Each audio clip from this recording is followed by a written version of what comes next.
friend's house in Minnesota, and she showed me into my room last night, and I saw those. So all my ideas for what I wanted to do for video today, I just went out the window. I actually filmed this again last night, and I'm redoing it because, you know, you get time to think about stuff, and you're like, oh, wait a minute, I should have. Well, we're going to do the should have. Woulda, coulda, shoulda. So, because I saw the Nancy Drews, and Nancy Drew is like a part of my life. So let's go look at her shelf, because, guys, shelf. All right, before we look at the wonderfulness that is, are these Nancy Drews, I figured, why not look at some of the other cool books over here? Because cool books, right? So look at this copy of Return to Gone Away. If you haven't read, and if you love middle grade, especially older middle grade, if you haven't read the Gone Away Lake books by Elizabeth Enright, Gone Away and Return to Gone Away, oh my, those are so much fun. These kids find an abandoned bunch of houses in, I'm probably way too close, but in,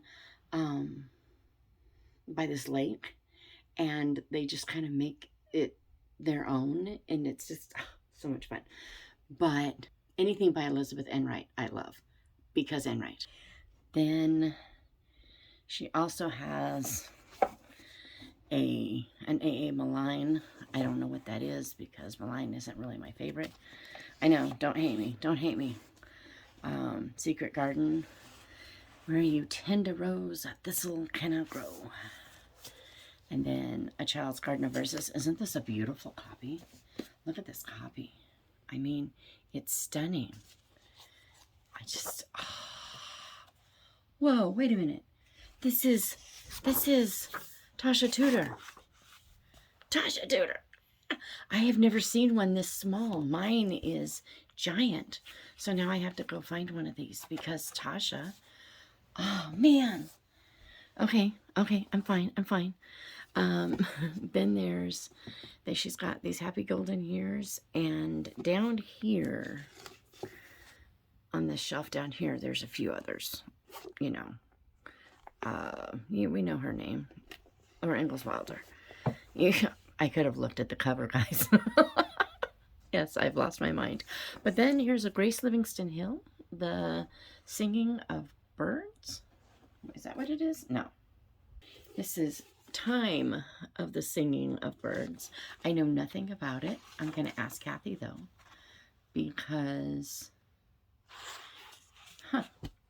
it says, this is the story of Lieutenant Barney Vance, invalided home to rest, bearing trophies of the brave deeds and valiant daring, and of the problems and difficulties he found in adjusting himself again to the life he had left behind him.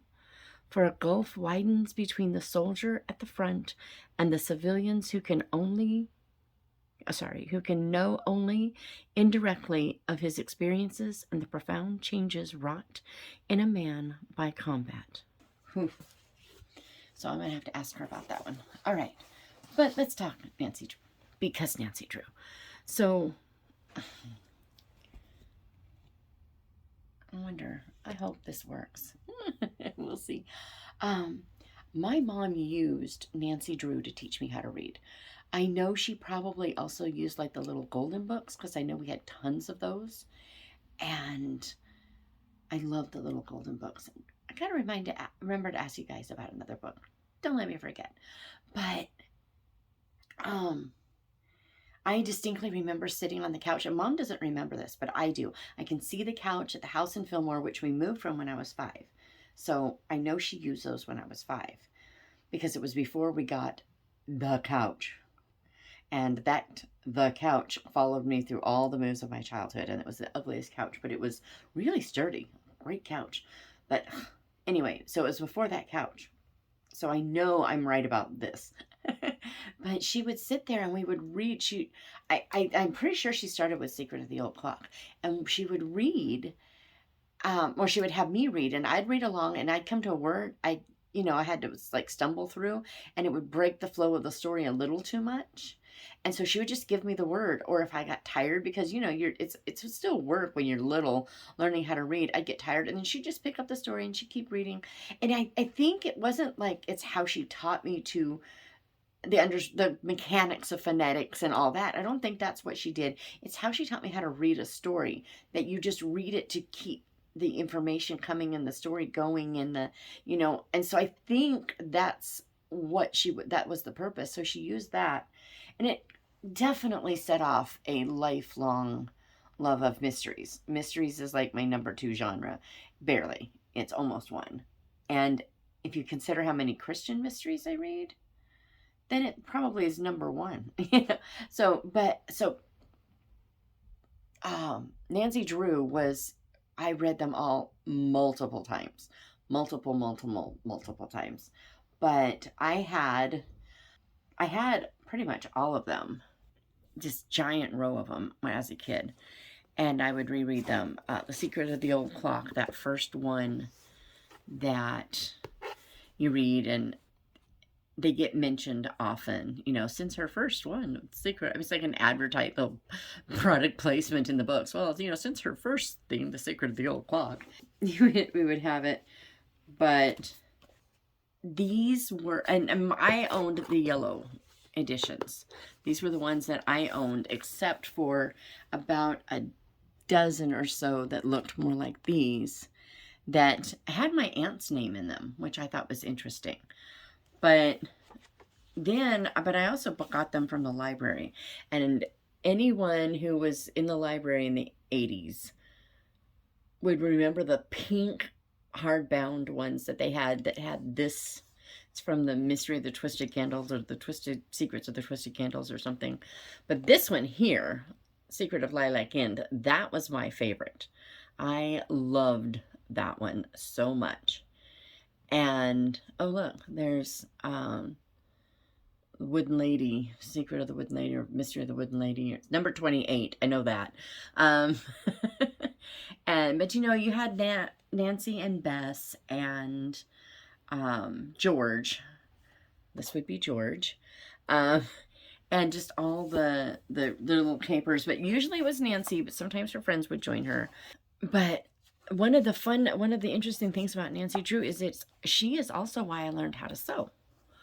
So when I was about 12, I was reading these and I really loved them, and I wanted her wardrobe, but that was the time of the preppy look and the prairie look. It was just before the slouch look, and I wanted so much to have her wardrobe, and you couldn't get it. So instead, I decided to make it myself.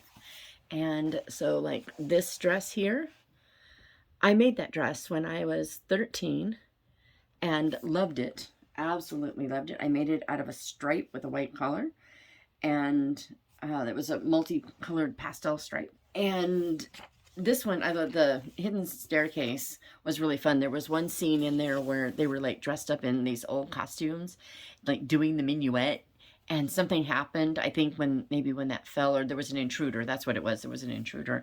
And like when the police came, I think it was the police. Yeah, when they came, I remember the guy looking at them and he's weird. Do you always dress like that?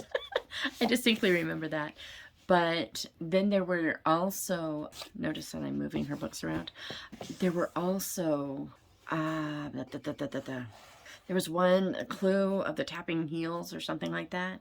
And in that one, I distinctly remember the tarantula as a kid. And it was just a really creepy, it was a creepy vibe without making it like horror, gore, whatever. So that was pretty cool. But I did have some of these, Mystery of the Brass Brown Trunk, and most of mine had this on the inside, although a few of them had this one. One of the ones with my Aunt Sandy's name was that one. And then some had this like 12 vignette interior. That's Shadow Ranch. That's number 4. So number 5. Number 4 was the was The Mystery of Lilac Inn.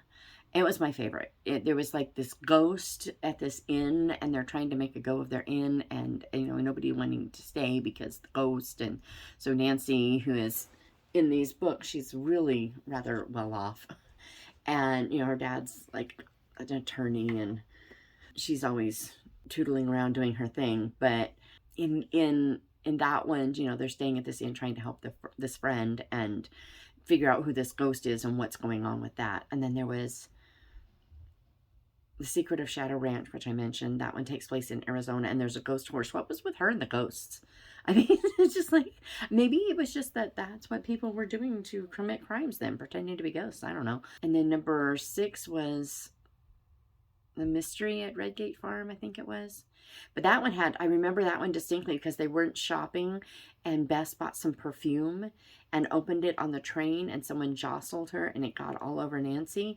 And then when she went to clean herself up, this guy is saying stuff to her that makes no sense, and it all just spirals from there. It was a very clever opening, and not all of the Nancys were all that clever. They just weren't all that deep. I mean, as a kid, I could figure them out pretty easily, but they were fun, and sometimes I get a little snobbish about my mysteries, but other times I just relax and enjoy them, and I think I learned to do that with those. Now, I also read The Hardy Boys. The Tower of Treasure, definitely the first one. For some reason, I think she's got them on here backwards. That's fun. But I didn't enjoy them as much as the Nancy Drews. And I think it's because I discovered them when I was almost kind of outgrowing the Nancy Drews. And so I would read them, but not as much. I read some Trixie Belden. And again, Bobbsey Twins I found at the same time as these. And the Bobbsey Twins were a little kind of immature for me at that point. It was way too easy. They were fun to read because I was never much of a book snob where I had to only read my age stuff. But, I didn't read those, but I loved, and I'll show them when I show my bookshelf. I loved, the Meg Mysteries by Holly Beth Walker. They were put out by Whitman, who did their own kind of little golden books. They had their own little similar series, but then I kind of moved on to all the Phyllis Whitneys, and trying to think, there were some others that I read. I can't remember. But I loved Nancy Drew, and I still do. I need to reread them just for fun. I might even do, there are over 50 Nancy Drews. I could read one a week next year, because I could read one in an evening. It wouldn't take any time at all. That might be kind of fun. I have to think about that. What do you think? Should I do it? I don't know. That could be fun. But mystery is really fun. And I really think that those are what trained my brain how to figure out. Because usually if I read a mystery, it doesn't, if I watch one, 5-10 minutes. If they have shown who it is in 5 to 10 minutes, I know who it is. I mean, my daughter and I drive our husbands crazy because, we're watching along and it's like, oh, he did it. And they're like, how did it? And I'm like, we know.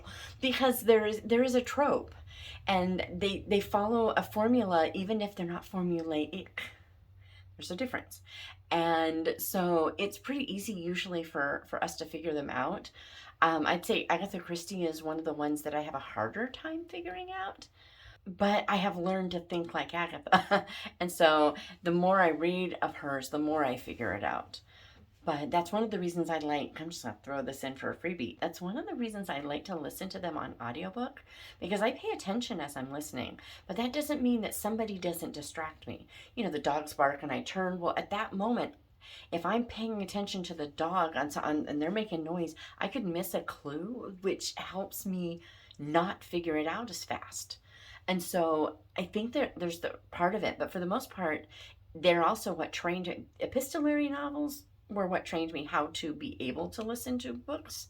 But then mysteries are what trained me how to really focus and pay attention. And because you need to, it helps. So, but you've got to get your brain trained to at least listen and not wander. And so, epistolary novel, the Guernsey Literary and Potato Peel Pie Society is the one that did that for me. But then I went into mysteries, and I almost exclusively listen to mysteries these days. I throw in another one now and then, but basically, if it's an audiobook, it's going to be a mystery. Which brings me, is that a great segue? I couldn't have planned that if I tried, and I didn't plan it, but man, I wish I did, because then I feel smart. But I'm listening to, I've never heard of Josephine Tey before, and this was supposed to be in my last wrap up, and I didn't put it in there. But I was scrolling through Facebook, and I saw this post about this woman, Josephine Tey, who was one of the golden era mystery writers. I don't know how I've never heard of her. I feel like a total idiot because I'm reading about her. She only wrote 11 books, and she wrote a series, Inspector Alan Grant. And so I went and looked on Audible, and they have all 6 in one collection, so I bought it, and I'm listening. Guys, she is a much better writer than Agatha Christie. Much better writer. Agatha Christie can be really simplistic, and the writing isn't always enjoyable. Sometimes it's just functional. This gal is a brilliant writer. Her mysteries aren't as complex as Christie. I think that's why Christie is more well known at that, and she wrote a lot more books. But I've got a hair, and it's trying so hard to get into my eye. But I didn't know about her at all. I didn't know. So I started listening. I listened to the first one, really loved it. And that was it wasn't a July wrap up. I was supposed to be in my first half of the August month. That's what it was. But anyway, I didn't get it in there, but I listened to it. I loved her writing. I loved the mystery. I loved that Inspector Grant isn't one of those over powerful kind of superhero detectives, if you will, where, he just doesn't make any mistakes. He just kind of gets a feeling. I think it was like Murder in the Q, or the Q Murders, or something like that. And that's what happens. Or everybody's lined up to get into this theater show, and then someone steps forward, and the guy behind him just slumps slowly down, and he's been stabbed, and he's been standing there for who knows how long, stabbed, because everybody was all packed together. Clearly, COVID wasn't a thing at that time, but sorry, couldn't resist. But so it was really good, and I was talking to my friend Kathy, where I am, and I asked her if she had read it. She's like, oh yeah, and then she started talking about, I can't remember the name of the book now, Girl Who Disappeared. It's not that. I can't remember the name of it now. I feel really stupid, but I mentioned it, this to her, and she's like, she mentioned that book, and she said, oh, when you read that one, you need to read, I'm going to go get it. She says, you need to read Elizabeth Peters' The Murders of Richard III, because according to Kathy, that book, which I cannot remember the name of, I'll put it here. According to Kathy, that's Inspector Grant is sick in that one, or injured or something, and so someone brings him these murders to try to solve while he's in bed, just to give him something to do.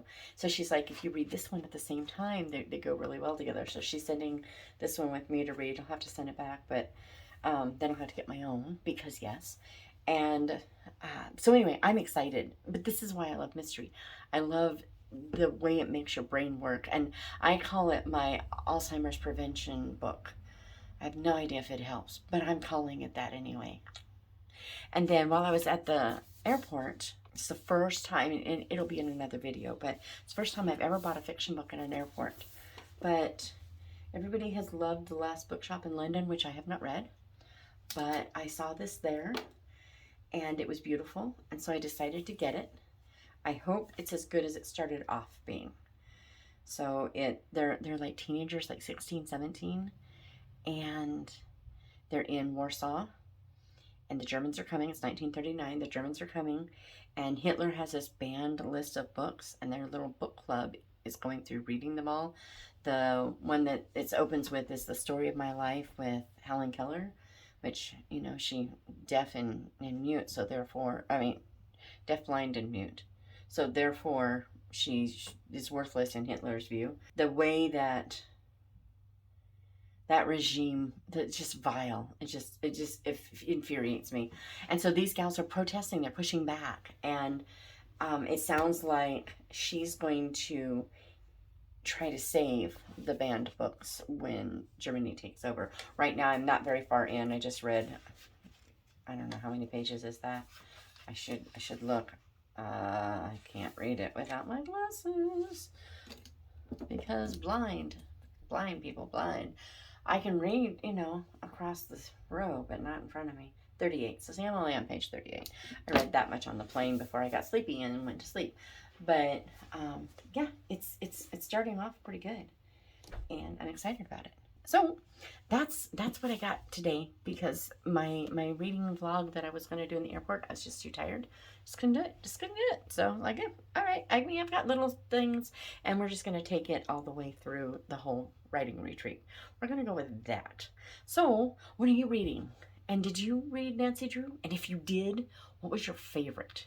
And if you didn't, did you read mysteries as a kid? Did you read something else? Maybe something I haven't heard of? I'd love something I haven't heard of. Just